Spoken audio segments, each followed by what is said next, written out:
The Association of Schools and Colleges of Optometry supports interprofessional practice, education, and collaborative care because it's the right thing to do for our patients and it's the right thing to do for our profession. Fostering an environment that supports communication, collaboration, and respect for other healthcare professionals will help our future doctors of optometry engage in their role as the primary eye care professionals.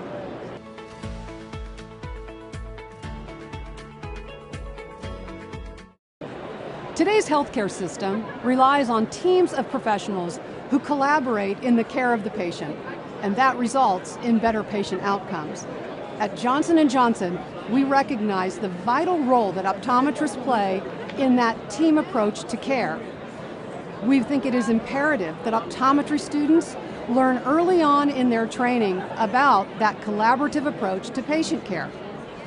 Interprofessional education has been embraced by all health professions, and Johnson & Johnson Vision is especially proud of the Association of Schools and Colleges of Optometry for including IPE in their curricula and student clinical experiences. So the biggest benefits to interprofessional collaboration and practice is really what it means for our patients. So we know that we are all better when we work together in an effective, really robust way. And in order to do that, we have to be able to train the next generation of clinicians in order to effectively work together to optimize the outcomes of our patients. Interprofessional education and collaborative practice are enormously beneficial to the profession of optometry, our students and patients. Ultimately, being able to have the right provider at the right time, working together in close coordination, allows the patients to really benefit from an integrated system of care that enables them to have better healthcare outcomes. In a competitive sport, you all are working for the same team. You know you have a particular role.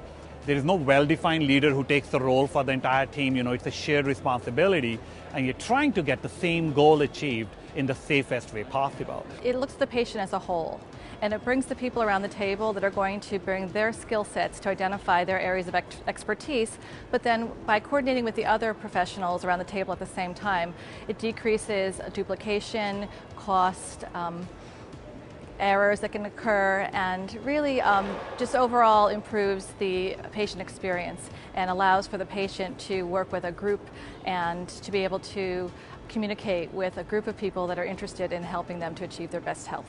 You know what, I think interprofessionalism is so important to learn as students. It honestly teaches us to be good diagnosticians. It helps us look at signs and symptoms more wholesomely rather than in fragments. And I think it's essential for students to learn now so that they can build collaborative practices in the future successfully. I think that to be the most knowledgeable and to be the most efficient doctor that we can be, it means integrating other professions into the co-management of the patient. I served on ASCO's Interprofessional Education and Collaborative Practice Committee for 3 years.